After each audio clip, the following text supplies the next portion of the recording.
किरदार उसमें देखो, रहमान डकैत मार दिया रॉ ने, भारत के जो लोग वहां रहते हैं, और अतीक अहमद भी मिट्टी में मिल चुका है। तो जितने भी आतंकवादी हैं, चाहे वो रहमान डकैत दिखाया गया पिछली बार, चाहे अतीक अहमद, वो सबको एक्सपोज करने वाली मूवी बन चुकी है धुरंधर। तो धुरंधर 1 को जैसे लोगों ने बहुत ज्यादा प्रेम दिया था, धुरंधर 2 को भी रिलीज से पहले इतना प्रेम मिला। और बहुत अच्छा लगा मुझे कि आतंकवाद की जड़ें जो हैं वो प्रयागराज में दिखाई गई, क्योंकि यहाँ अतीक अहमद जैसे लोग ही पाकिस्तान के पिलर के रूप में काम कर रहे थे। अगर अतीक अहमद जैसे लोग नहीं होते और उनको सरकारी संरक्षण नहीं होता, सरकारों का संरक्षण नहीं होता, तो पाकिस्तान की आतंकवादी घटनाएं यहाँ पे ऐसे थोड़ी संकट मोचन में ब्लास्ट होता है, ऐसे थोड़ी सीआरपीएफ रामपुर के कैंप पे हमला होता। कहीं ना कहीं भारत के अंदर, भारत के ये जो अतीक अहमद जैसे लोग हैं, यही जो है गद्दारी करते हैं। और अब तो वो मिट्टी मिल चुके हैं। योगी आदित्यनाथ जी को भी बधाई दिखानी चाहिए इस फिल्म में, जो शायद नहीं दिखाई गई है। अमित जी, जैसे इस फिल्म को प्रोपेगेंडा फिल्म बताया जा रहा है और इसमें ये कहा जा रहा है कि अमित जो अतीक अहमद का किरदार इसमें दिखाया गया है, वो पहले यहाँ पर कई बार विधायक भी रहे, सांसद भी रहे, उस समय तो उनको नहीं बताया गया कि ये पाकिस्तानी एजेंट है। फिल्म के माध्यम से दिखाया जा रहा है कि ये पाकिस्तानी एजेंट के तौर पर काम किया। उसके लेकर क्या कहेंगे आप? नहीं, वहाँ जो जमीन साहब दिखाए गए हैं पाकिस्तान में धुरंधर में, वो भी तो वहां के विधायक थे। कितने मेयर, विधायक, सांसद, एमपी देश के साथ गद्दारी करते हैं। हमारे यहाँ तो उपराष्ट्रपति तक ने ये कह दिया 10 साल बाद कि ये देश रहने लायक नहीं है, डर लगता है, मुसलमान है, सुरक्षित है। तो कोई सांसद विधायक इस बात का प्रमाण पत्र नहीं है उसके साथ कि वो देश का गद्दार नहीं हो सकता है।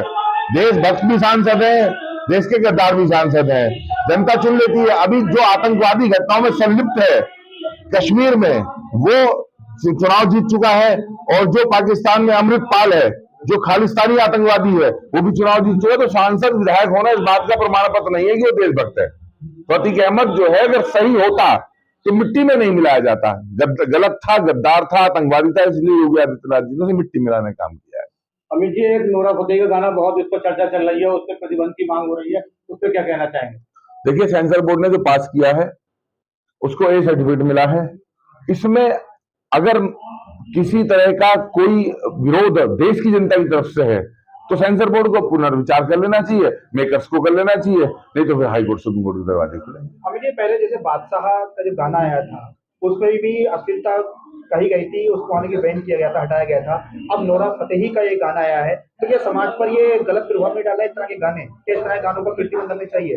देखिए, समाज ही सुनता है, समाज की डिमांड पे ही तो लाया जाता है। अगर ये गाने समाज ना सुने तो फिर लाए क्यों फिल्म मेकर? आप सोचो, जितनी इस तरह की फिल्में हैं, जितने इस तरह के सॉन्ग हैं जिसमें आइटम रखा गया है, तो आइटम चलता है इसलिए फिल्म मेकर लाते हैं।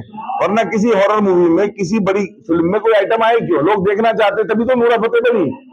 वो नूरा फतेह कैसे बनी? लोगों ने डिक्लाइन किया होता, बहिष्कार किया होता, नूरा फतेह बनती। उसके सारे गाने ऐसे ही होते हैं। या तमन्ना भाटिया के गाने कैसे होते हैं?